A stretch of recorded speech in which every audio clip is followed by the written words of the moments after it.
મુખ્ય મહાનગરોમાં આવે છે રાજકોટ અને રાજકોટમાં જ સામૂહિક આરોગ્ય કેન્દ્ર જાણે કે ધર્મશાળા બન્યું હોય તેવા દ્રશ્યો સામે આવ્યા છે। સામૂહિક આરોગ્ય કેન્દ્રની લેબોરેટરીમાં એક તો આટલા બધા લોકો ઉપસ્થિત રહ્યા અને એમાં પણ તાપણું કર્યું। આપ વિચાર કરો, શાપર આરોગ્ય કેન્દ્રના કર્મચારીઓની ઘોર બેદરકારીનો એક વિડીયો સામે આવ્યો। માન્યું કે ઠંડી છે, પરંતુ ઠંડીથી બચવા લેબોરેટરીમાં જ તાપણું કર્યું અને પોતાનો તો ઠીક, અન્ય દર્દીઓનો જીવ પણ જોખમમાં મૂક્યો છે। કર્મચારીઓ અહીં તાપણું કરતા હોય તેવો વિડીયો વાયરલ થયો છે। આ દ્રશ્યો જુઓ। પહેલા તો કર્મચારી કેટલા બધા આ એક લેબોરેટરી રૂમમાં ઉપસ્થિત છે એ દ્રશ્યો જોશો તો અંદાજો આવી જશે। લગભગ 5 થી 7 કર્મચારી આ લેબોરેટરી રૂમમાં ઉપસ્થિત છે। મારી ટીમને રિક્વેસ્ટ કરીશ આ દ્રશ્યો ફૂલ કરીને દેખાડે। આ લેબોરેટરીમાં 5 થી 7 જેટલા કર્મચારીઓ ઉપસ્થિત છે।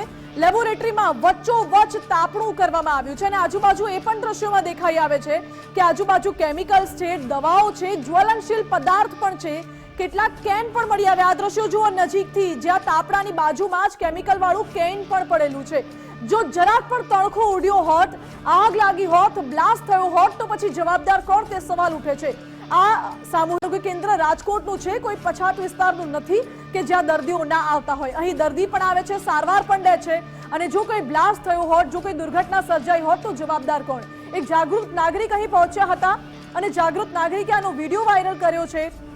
જાગૃત નાગરિકનો એવો દાવો છે કે આ આરોગ્ય કેન્દ્રમાં 15 થી વધુ લોકો ઉપસ્થિત હતા અને વિડીયોમાં સ્પષ્ટ દેખાય છે કે તાપણું કર્યું છે, ત્યાં કેમિકલના કેન પણ જોવા મળ્યા છે। જ્યારે આ બાબતે ગુજરાત ફર્સ્ટે જિલ્લા વિકાસ અધિકારીને પૂછ્યું તો તેમણે તપાસના આદેશ આપ્યા છે તેવું કહ્યું।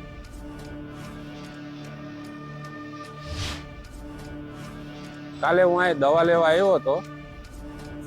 દવા લીધા પછી મેં કીધું ભાઈ મને આ દવાથી રિએક્શન આવે છે। આ લોકો કે અમારી પાસે બીજી દવા છે નહીં, આ દવા તમને લાગુ પડી જશે। મેં કીધું આ દવાથી મને રિએક્શન આવે છે, છતાં કોઈ જવાબ દીધો નહીં। એટલે મેં વિડીયો ઉતારવાનું ચાલુ કર્યું તો લેબમાં આ લોકો ભઠ્ઠો કરીને ઊભા હતા, લાઇટ હતી જ ત્યારે,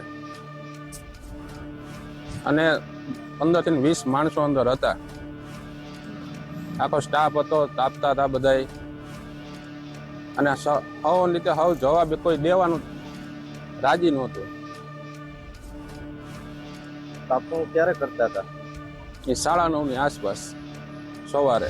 રાજકોટ જિલ્લાના સાપર વેરાવળ ખાતે જે આરોગ્ય કેન્દ્ર આવેલું છે ત્યાંનો એક વિડીયો વાયરલ થયો છે અને આ વિડીયોની અંદર જે આરોગ્ય કેન્દ્ર છે તેની અંદર જે જગ્યાએ જ્વલનશીલ પદાર્થો પડ્યા છે ત્યાં આ તાપણું છે તે કર્મચારીઓ દ્વારા કરવામાં આવ્યું હોય આ પ્રકારનો વિડીયો વાયરલ થયો છે। આપણી સાથે CDHO સાહેબ છે, તેમની સાથે વાત કરીએ। સર, જે વિડીયો વાયરલ થયો છે આપના ધ્યાનમાં આવ્યું હશે, શું હકીકત અત્યાર સુધીમાં જાણવા મળી છે, કઈ રીતે તપાસ?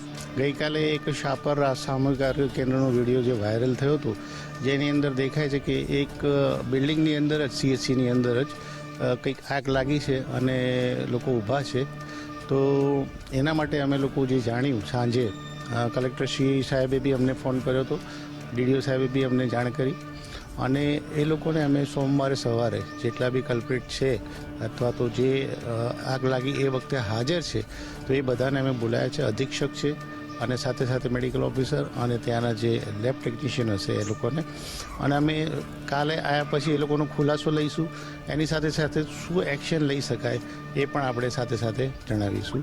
એટલે અત્યારે તપાસનો વિષય છે, કાલે અમે લોકો બધાનું નિવેદન લઈશું અને એના પછી આગળની કાર્યવાહી કરીશું। કે જે મેડ પોતે શું કહેવાય કે એક રિસ્કી બિહેવિયર કહેવાય એને, જો એવું હોય તો પછી આપણે એને કંઈક એક્શન લેવા પડે। જે બી જો એવું જણાય કે તાપણું જાણી જોઈને કરવામાં આવ્યું હશે અને મેન મેડ છે આપે કીધું એમ, તો દંડનીય કાર્યવાહી કરવામાં આવશે? યસ, એ DDO સાહેબ સાથે અમે લોકો મળીને કાલે જે પણ એની વિરુદ્ધમાં કાર્યવાહી થઈ શકતી હોય એ બધી અમે કરીશું સાથે। ચોક્કસ તો જે સાપર વેરાવળ ખાતેની આ જે CHC સેન્ટર છે તેમાં જે પણ કર્મચારીઓ કામ કરી રહ્યા હતા તેમને 24 કલાકની અંદર બોલાવવામાં આવશે, તેમની પાસેથી વિગત લેવામાં આવશે અને પૂછપરછ પણ કરવામાં આવશે કે તેમના દ્વારા જે આ આગની જે ઘટના સામે આવી છે તે આગ લગાડવામાં આવી હતી કે લાગી હતી, અને તમામ બાબતોની તપાસ બાદ જો કોઈ આ બાબતમાં લઈને કોઈ જે ગુનામાં સામેલ હોવાનું સામે આવશે તો તેમની સામે દંડાત્મક કાર્યવાહી પણ કરવામાં આવશે। કેમેરા પર્સન કિશોર વાડોલિયા સાથે ગૌતમ ભેડા, ગુજરાત ફર્સ્ટ, રાજકોટ।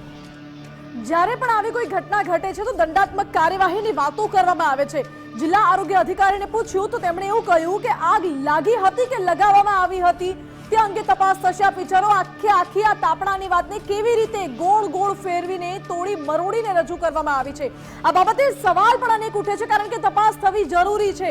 જો કોઈ મોટી દુર્ઘટના સર્જાય તો જવાબદાર કોણ, તે સવાલ અહીં ઉઠી રહ્યો છે સાહેબ, કારણ કે આરોગ્ય કેન્દ્રની અંદર જ તાપણું કરવામાં આવ્યું, જ્યાં લેબોરેટરી હતી અને લેબોરેટરીમાં અન્ય કેમિકલ પદાર્થ પણ હતો. ત્યાં શું આરોગ્ય કેન્દ્રમાં તાપણું કરવાની પરવાનગી આપી દેવામાં આવી છે, તે સવાલ અહીં એક જવાબદાર મીડિયા તરીકે અમે ઉઠાવી રહ્યા છે. જો તમે પરવાનગી નથી આપી તો પછી આ કર્મચારીઓની આટલી હિંમત કેવી રીતે થાય કે તેઓ તાપણું કરી શકે? દર્દીને મન ફાવે તેવી દવા આપવી કેટલી યોગ્ય છે? કારણ કે જ્યારે ગુજરાત ફર્સ્ટે દર્દી સાથે વાતચીત કરી તો દર્દીએ એવું પણ કહ્યું હતું કે મને આ દવા સૂટ નથી થતી, એટલા માટે દર્દી રજૂઆત કરવા માટે ગયા હતા.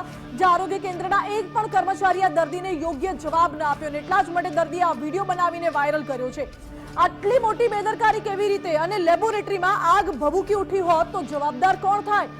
અન્ય દર્દીઓ સારવાર હેઠળ હતા, અન્ય કેટલાક સ્ટાફ હતા, કર્મચારીઓ હતા. જો કોઈ બ્લાસ્ટ થાય, મોટી આગ લાગે તો જવાબદાર કોણ? શું ફરી એકવાર રાજકોટ ટીઆરપી કાંડ જેવી રાહ જોવાઈ રહી છે, તે સવાલ અહીં ઉઠી રહ્યો છે. અને લેબોરેટરીમાં અણઘડ વહીવટ જે ચાલી રહ્યું છે તેની છૂટ કોણે આપી? શું લેબોરેટરીમાં કોઈ સીસીટીવી કેમેરા લગાવવામાં નથી આવ્યા, કે પછી સામૂહિક આરોગ્ય કેન્દ્રમાં કોઈ દેખરેખ રાખવા વાળું નથી, કોઈ જવાબદારી પૂર્વક એક વ્યક્તિ નથી? તે સવાલ અહીં ઉઠી રહ્યો છે. જ્યારે ગુજરાત ફર્સ્ટની ટીમે આખી બાબતે તપાસ કરી તો અનેક ચોંકાવનારી વિગતો પણ સામે આવી છે. ગૌતમ ભેડા મારી સાથે જોડાઈ ગયા છે રાજકોટથી સંવાદદાતા. ગૌતમ, ગુજરાત ફર્સ્ટે જ્યારે આની ખરાઈ કરી તો શું હકીકત જાણવા મળી આ ઘટનામાં?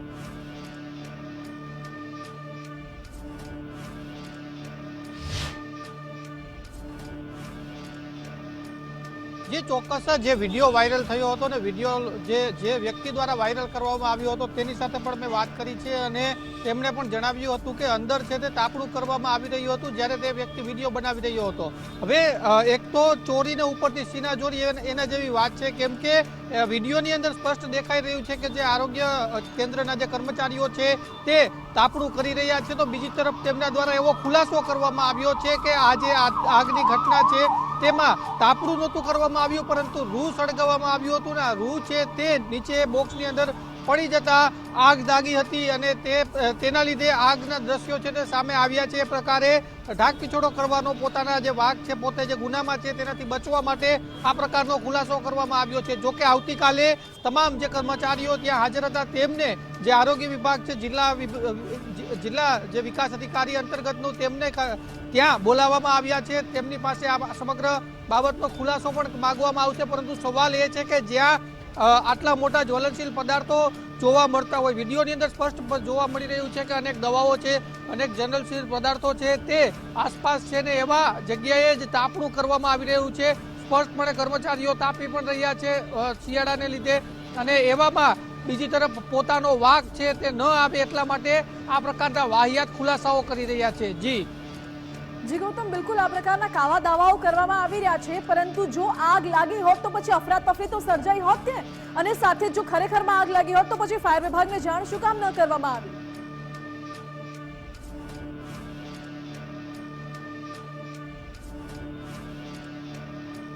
જી ગૌતમ, ચોક્કસ એ જ મોટી વાત છે, કેમ કે વિડીયોમાં સ્પષ્ટપણે જોવા મળી રહ્યું છે કે તાપણું કરવામાં આવી રહ્યું છે. શાંતિથી કર્મચારીઓ ત્યાં ઊભા છે. આ જો આગ લાગી હોય તો આગને ઓલવવા માટેના પ્રયત્નો થતા હોય એ પ્રકારના દ્રશ્યો સામે આવે, એવા દ્રશ્યો નથી. શાંતિથી આગની મજા લેતા હોય શિયાળાની અંદર, કડકડતી ઠંડીની અંદર વહેલી સવારે, એ પ્રકારના દ્રશ્યો સામે આવ્યા છે. એટલા જ માટે હું કહી રહ્યો છું કે એક તો ચોરીને ઉપરથી સીના ચોરી, એક તો તમે જે આરોગ્ય કેન્દ્રની અંદર જે લેબોરેટરી છે ત્યાં આગ લગાવો છો અને ઠંડીની અંદર ગરમી મેળવી રહ્યા છો, આનંદ લઈ રહ્યા છો, અને બીજી બાજુ તમે એવા ખુલાસાઓ કરો છો કે આગ લાગી હતી. આ ખૂબ જ ગંભીર બાબત છે ને આમાં કઈ પ્રકારના એક્શન હવે જિલ્લા વિકાસ અધિકારી લે છે તે સૌથી મોટો અત્યારે જે આગામી સમયમાં, કેમ કે આવતીકાલે તમામ કર્મચારીઓને બોલાવવામાં આવ્યા છે, તો શું પગલાં લેવામાં આવે છે એ જોવાનું છે હવે.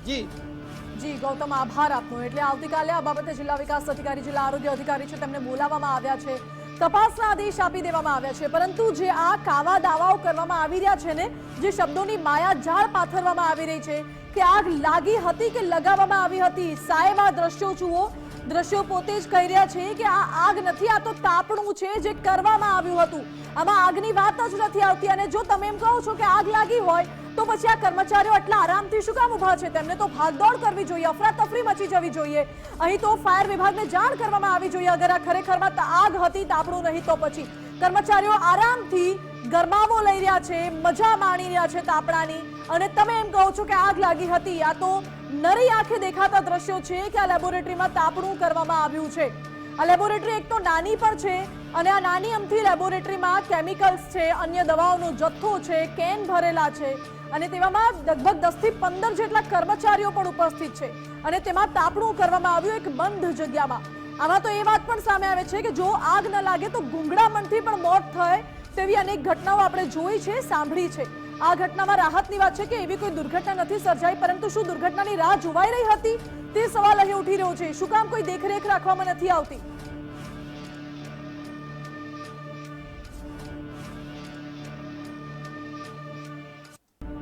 આ બંને ઘટનાઓ સામે આવી. એક તરફ છોટાઉદેપુરથી ઘટના સામે આવી છે જ્યાં દારૂડિયો સુપરિન્ટેન્ડન્ટ પકડાયો અને બીજી તરફ આ રાજકોટની ઘટના સામે આવી જ્યાં લેબોરેટરીમાં તાપણી કરવામાં આવી છે. આ સિવાય આરોગ્ય તંત્રને લગતી રોજબરોજ અઢળક ઘટનાઓ હમણાંથી સામે આવવા લાગી છે. સવાલ આરોગ્ય તંત્ર સામે નહીં પરંતુ આરોગ્ય વિભાગના કેટલાક અધિકારીઓ સામે ઉઠી રહ્યા છે કે શું આ અધિકારીઓના ભ્રષ્ટાચારના કારણે આરોગ્ય તંત્ર ખાડે ગયું છે કે કેમ તે સવાલ અહીં ઉઠી રહ્યો છે. આ બાબતે હવે આરોગ્ય વિભાગ સહિત આરોગ્ય વિભાગના ઉચ્ચ અધિકારીઓ અને આરોગ્ય મંત્રી પોતે ઊંડાણપૂર્વક તપાસમાં જોડાઈને ચોકસાઈ કરે તો કંઈક નિવેડો આવે એમ છે અને લોકોનું આરોગ્ય તો સુધરશે. ગુજરાતનું આરોગ્ય તંત્ર પણ જે ખાડે ગયું છે તેવી વાતો થઈ રહી છે તો એ આરોગ્ય તંત્ર પણ ખાડામાંથી બહાર આવી જશે. આ સાથે જ સીધું અને સટમાં આજે બસ આટલું જ. વધુ મુદ્દાઓ આવતીકાલે લઈને આવીશું. અત્યારે મને રજા આપો. નમસ્કાર.